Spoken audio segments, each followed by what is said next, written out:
لا تنسوا الإعجاب بالفيديو والاشتراك في القناة تشجيعا لنا لنستمر بنشر المزيد إن شاء الله. السلام عليكم ورحمة الله تعالى وبركاته. الحمد ديالي غادي كي داير لاباس عليكم كلشي بخير، اموركم علينا حبيبي عزاني صام ربي في اللاتون مالك كتقابل لاباس دارين كلشي بخير. اكون يعزو ربي الله يعزكم جميع الغاليين ديالي ما كفاطمه زاد الطوالي في السلام. دخل لي اختي في الموضوع شو داير ربي على الموضوع ما كبير. المهم خوتي العزاز عرفتوا شكون اللي خرج لينا ولد السدره اللي كنقولوا ليه حنا يوزن زكارت.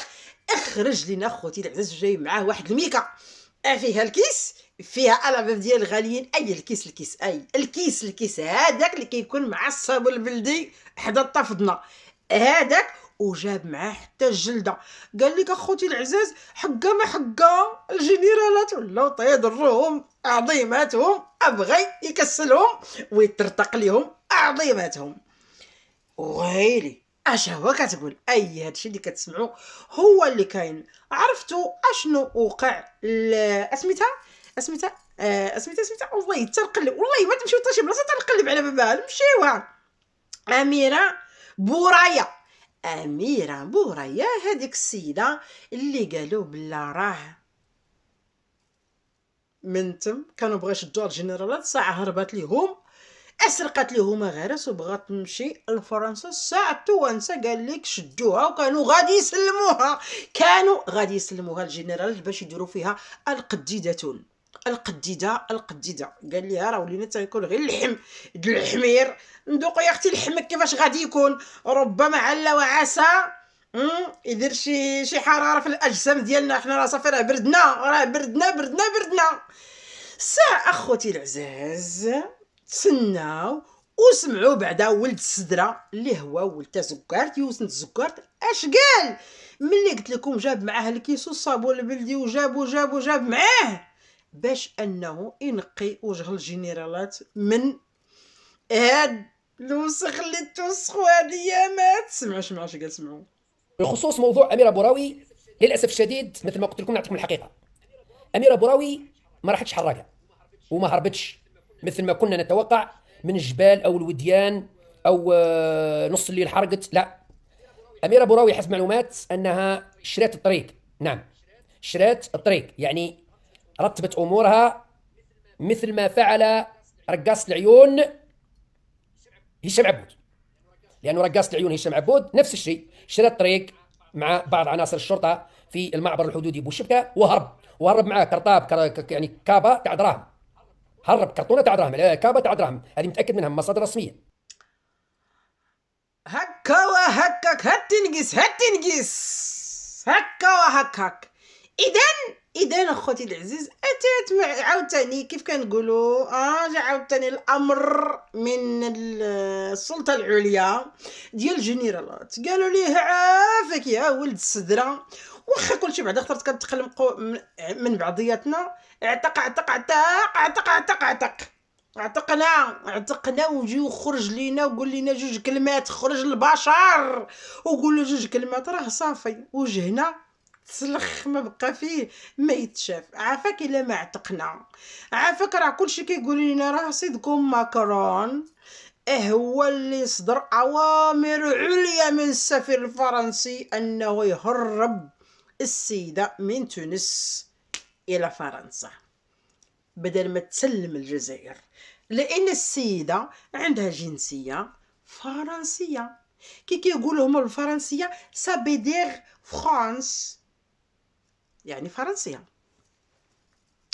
ملي يا خوتي العزاز مشات السيده قطعت المال لهيه مشات عند ماكرون، الجنرال تبغى يترتق لهم اكايو ديالهم، يترتق لهم الخ ديالهم ما عارفينش باش تبلاو. يا ويلي دارها فينا ماكرون، يا ويلي عاد حنا كنا بالاحضان وما كان غير بوس يا بوس تباوسنا ودرنا كلشي، وفي الاخر درنا داك القلب. ايه الجنرال مساكن قال الولد السدره عافاك الا ما عتقنا. وكيفاش غادي يعتقهم؟ هو ما عندوش الا هما ما عندهمش مشكل ان هذاك الدرك ديال كيف كيقول الدرك الحدود يوسخوه، ماشي مشكل غير دبابين هادوك غير صراصير يوسخوهم عاوتاني يوسخوا لهم السمعه ديالهم ان با دو بروبليم مولاي. اورتليت لو بوكريست ما كاينش مشكل. المهم الوجه ديال الجنرالات خرج قال لك حنا عارفين بلا ما حرقات ما دارت ما فعلت لا شرات الطريق بحال هشام عبود.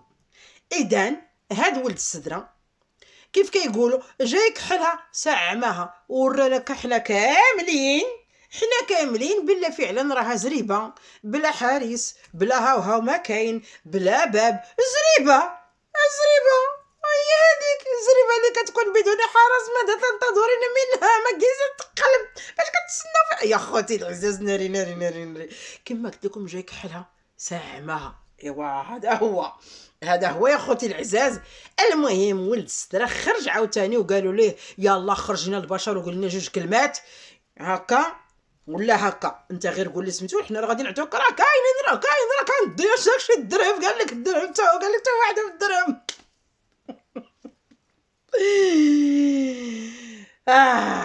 يانا على هادو. المهم اخوتي العزاز اللي ما فراس الناس ولا اللي فراس الناس اكيد كاين واحد الفئه اللي غتكون واحد الفئه كبيره غتكون تعرف بلا العائله ديال هاد السيده هاد الاميره هادي بورايا بلا الجنرالات قرقبوا على عائلتها باسرها قرقبوا عليهم. تصوروا امها 72 سنه ما قالوهاش 72 سنه ما قالوهاش. جابوها يا خوتي جابوها قالوا لها مادام بنتك عند اللي يهربها ورونا انتم واش كان غيهربكم. انا كان مربى ما بحال وليد دخل ابراهيم غالي وينقذهم. ما عرفت عيتهم راه زريبه اي واحد يبغي شي حاجه اللي يدير شي حاجه راه تيديرها. عقلتم اللي قالوا راه المغرب هو اللي كنحرق لهم القبايل وداك الشيء كله هو اللي قتل هذاك مسكين بن داك السيد العيسى اللي مات مسكين اللي هما خلصوا عليه كيخلاو اخوتنا المصريين وقالوا راه المغرب ورا. المهم هما ديما كيوريو العالم بلا فعلا بلادهم زريبه من غير حراس زريبه من غير حراس. هاد الشيء الحباب ديالي الغاليه نمشيو عاوتاني دحدح كيما العاده دحدح نمشيو للفيديو اخر يا خوتي العزاز. استغربت وغادي تستغربوا والله حتى تستغربوا ولكن اطلب منكم السكوت باش تسمعوا وتمعنوا ليا في الدين وسمعوا ليا الائمه خارجين لينا. حافظ القرآن ما شاء الله تبارك الله. الله يزيدكم علما في علما.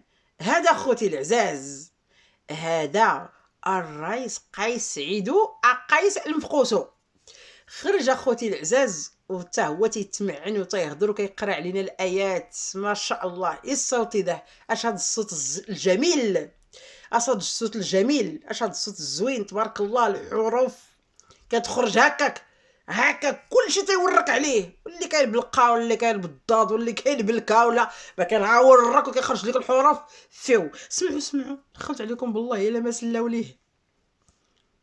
اقرأ باسم حزبك الذي خلق الإنسان بالورق.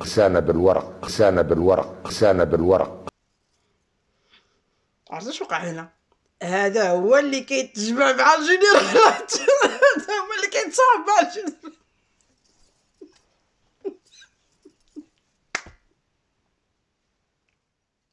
راه واقف صحابي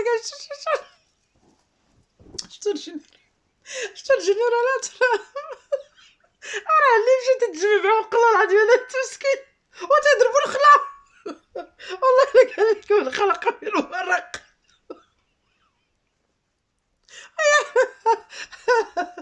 طائرة طيري يا لا حول ولا قوة الا بالله. الله يشافيه ويعافو. والله ما تعجبت فيك اودي لا حول ولا قوة الا بالله. وغير تيتالو متقومين اخوتي ارنتيني الشلحيت هادي تقولوا تقبلت نيت ما بقينا عرفنا اش واقع اش كاين يا ودي. وكيبقاو اخوتي واخا ما تشوفوش داك الشيء وداك الشيء راه كيباتوا تيضلوا قبل التيك توك ملي كتوصل الكاميرا كيبغيو يدخلوا لشي حوايج هما راه ما عندهمش عليهم حتى شي على شي فكره. لا اله الا الله محمد هذا ودي شافير بلا القسم بالله العظيم. المهم اخوتي العزاز، هذا الرئيس وراه فعلا دوك الجنرات الله شتي هذوك الناس هذوك لا العظيم الناس ديال التوانسه مساكن والله العظيم واخا ما داروا لي والو ولكن زعما راه كاينين شي حوايج راه فاش ضروري تهضر عليهم والله العظيم نقدر تهضر عليهم اقسم بالله حتى تيضحكوا والله العظيم. هاك الله يخليكم لينا وصافي والله. الجيران خوار الجيران قال لك دير مدار جارك ولا رحل من عنداه.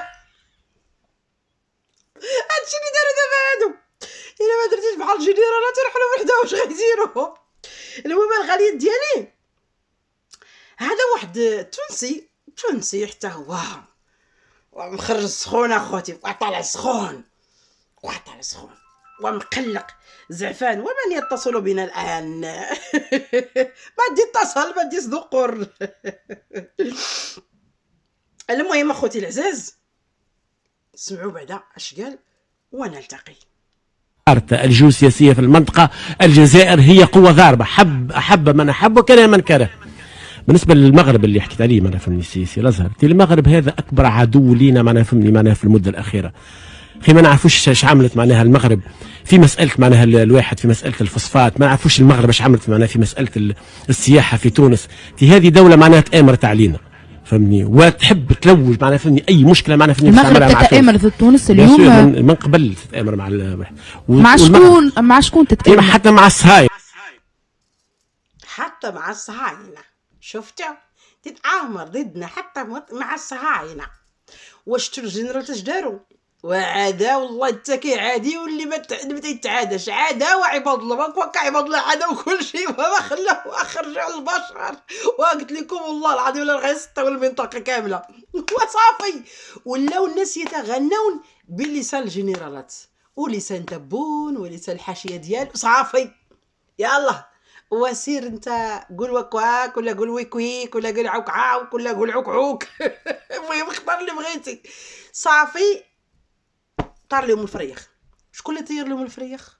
الجيرانات. قال لك مع من شتك مع من شبهتك ومن عشر قوما 40 يوما فصروا منهم. هذا الشيء اللي وقع لهم. وشوفوا دابا عاد غادي نحط لكم واحد الفيديو اللي تشوفوا فعلا يعني الجنرالات فين وصلت فيهم الوقاحه وامتى. راه غير هاد الايامات وقال لك دابا راه هنا يدينها صباط بين تونس والجزائر. هذا هو الحب المشماش. موسم المشماش ما تيفوت شحال اخوتي شهر 30 يوم المشماش ما تيفوتوش. واسمعوا اخوتي العزاز اسمعوا واش قال هذا. حوالي 200 عائلة عالقين في سياراتهم بمعبر بابوش الحدودي مع الجزائر منذ ساعات. وأحد العالقين عبد الرحمن التيلي يقول لموزايك أن أعوان الجمارك من الجانب الجزائري رفضوا دخولهم التراب التونسي وطلبوا منهم إفراغ جميع بضائعهم بتعلة وجود ما أسماه أزمة دبلوماسية مع تونس وفق قوله. تقريبا فما 200 كرهبة واقفة في بابوش معبر بابوش. مشينا للمطبول رجعونا من غادي قالوا ما نعديوكمش نحيو كل قطعة شريتوها متزايق نتلوحوها سواء مأكولات ولا اللباس ولا أي حاجة وما يتعدى حد. رجعنا لبابوش توا هنا واقفين ما همش قاعدين يعديو حتى في حد. قال لك يا سيدي فما أزمة دبلوماسية بين البلدين. احنا وقفونا قبل الحدود في وسط البلاد تقريبا 2-3 كيلومتر. الشرطة عاملين برير وقفونا قالوا لنا نحيو كل شيء هبطوا كل شيء ما تخليو حد شيء. يا ودي يهديكم كيفاش معنا صغار معنا عائلة احنا 3 كراهب بالسيف قالوا لنا حاولوا باش تفرقوهم. هذا في وسط البلاد شرطة. هنا من الاول قالوا مسكرين الحدود قالوا نعديو حد وتوا احنا نستناو الكوتي الجيريا مازلنا نستناو. الازمه هذيك اللي تعدات نتاع الطفله اللي عداوها قالوا راني سمعت في الاخبار نتاع راديو فونتينا واني مروح من قسنطينة اللي فما كالبناية معارضة الجزائرية باريتيل هربوها توانسة لفرنسا وفرنسا. ما نعرفش شنو ذنبنا احنا مانيش فاهم شنو ذنبنا احنا ملوحين في البرد والمطر توا الجبولة جبل واقفين الدنيا ظلمة واحنا واقفين. كما قلت لكم كما الفيديو اللي حطيت لكم قبيله اخوتي العزاز قال لك ولد السدره لا قال لك ما هربا يحد 10 غير الطريق. ودابا السيد التونسي اللي كان حسره يا حسره، اللي كان يا حسره يا حسره، انا باقي كاع ما هضرت لكم على داك التونسي اللي هضر، ولكن اوكي ماشي مشكل. اللي حسره يا حسره زعما راه علاقه بيناتهم ما كاينش بحالها. العلاقه اللي نقرات نروك اللي ما يستيروسن، ما كاينش المحبه وداك الشيء، يا سلام، والاخوه والاشقاء والجيران والمهم وداك التفرقيع ديال راكم على بالكم. ايوا خوتي العزاز، ديك العائله اللي كانت واحد 2 شهرين تقريبا دابا، هذيك العائله اللي عطاوهم 13 سنه ديال السجن. علاش؟ لان شراو الزيت، والزيت محظوره انها تشرى وتباع خارج ارض الجزائر. تصور توانسه مساكن غيدوزو 13 عام في الحبس على ود الزيت. سرقوا الدياموند. المهم دابا هاد السيد التونسي اللي قال لك شدونا، قال لك وقالوا لنا خصكم يعني حتى شي حاجه ما تدوها معكم، قال ليه لان قال لك كاينه ازمه دبلوماسيه، او ما غيقطعوا عليهم البر وغيقطعوا عليهم عاوتاني البحر وغيقطعوا عليهم عاوتاني كيف كيقولوا البر والبحر والجو، غيقطعوا عليهم حتى هما كنحل، لان ازمه دبلوماسيه، لان الكرغول دائما عندهم علاقه دبلوماسيه. انا بغيت غير نسولهم امتى عمر اصلا الدبلوماسيه كانت عندهم حتى ولات كتقطع؟ واش كاين شي حاجه كتقطعوا هي اصلا لا توجد، ما عندهاش الوجود، كيفاش غتقطع؟ انا ما فهمتش. المهم شوفوا دابا اش كيديروا الكراغله الناس، يعني الناس هذا غير مدنيين، ماشي عسكريين ولا العسكر، غير مدنيين، ناس عاديين مشاو داروا دويره مع وليداتهم وغادي يرجعوا لديورهم، صدقوا تلقاو ليهم في الطريق وقال لهم عرفتوا شنو، نتوما شريتو هي ودفعتوا الفلوس وكل شيء، سمح لينا نتوما فعلا راه خلصتوا بفلوسكم، حنا شدينا الفلوس، ولكن حتى البضاعه ديالنا خصهم يرجعوا لينا. يا خوتي العزيز، هادو راه فعلا راه لا يؤمن لهم. هادشي اللي غادي نقول. والمهم غادي نقول غير شويه صغير كوك على داك التونسي.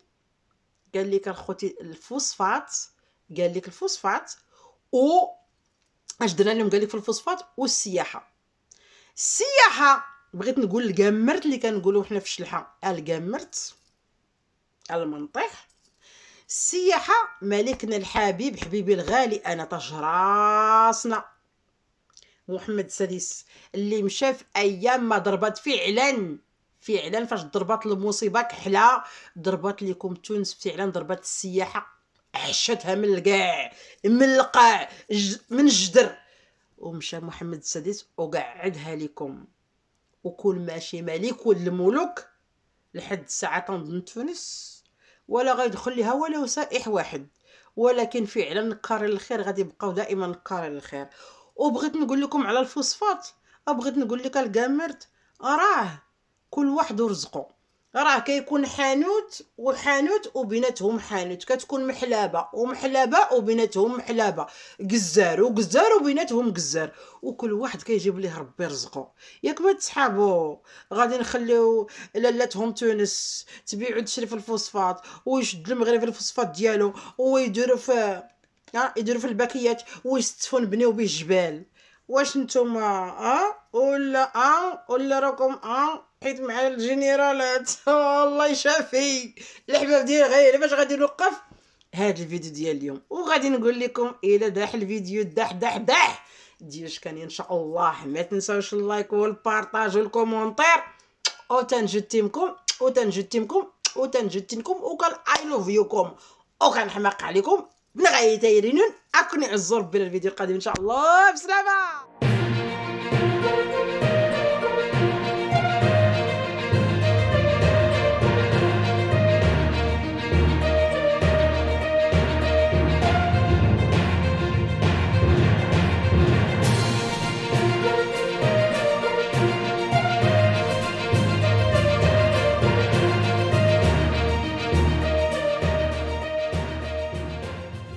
السلام عليكم. لا تنسوا الاعجاب بالفيديو والاشتراك في القناة تشجيعا لنا لنستمر بنشر المزيد ان شاء الله.